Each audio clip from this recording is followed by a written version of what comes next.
Every afternoon at 3 o'clock, 88-year-old Eleanor stood at the window of the memory care facility, her gaze fixed on the parking lot. The staff all knew her story. 6 months ago, her daughter had promised to visit soon, and so every day Eleanor waited. She had been a teacher, a woman who poured every ounce of her life into her daughter, Sarah.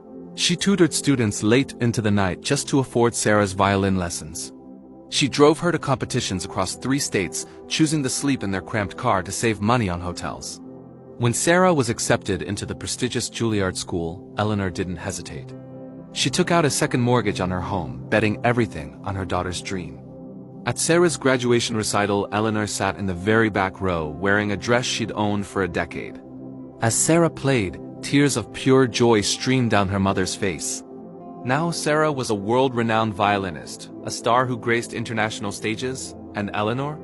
She had dementia. Sarah placed her in the most expensive facility she could find, as if the price tag could somehow fill the void left by her absence. She told herself she was too busy, too important. She even reasoned that her mother probably wouldn't remember the visit anyway, but Eleanor remembered enough. She might forget names, she might forget dates, but she never forgot the feeling of being forgotten. She remembered the promise. She remembered waiting. So every day at 3, a small seed of hope would bloom in her heart. And every evening, as the sun set on an empty parking lot, that hope would wither and die. One night, during the sold-out concert in Chicago, Sarah was playing a piece her mother had always adored. Her eyes drifted over the audience and landed on an elderly woman who looked so much like Eleanor.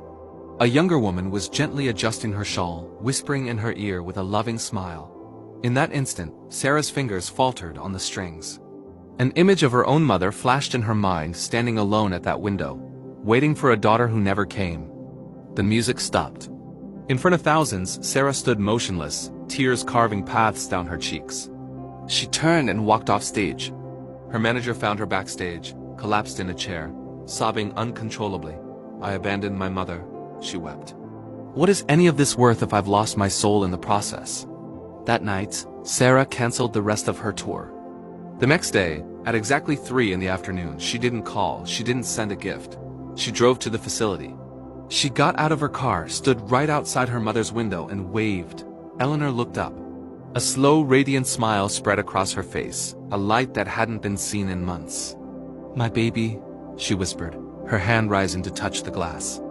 For the next 2 years, Sarah rearranged her entire life. She cut her performance schedule drastically and visited her mother 3 times a week. She didn't just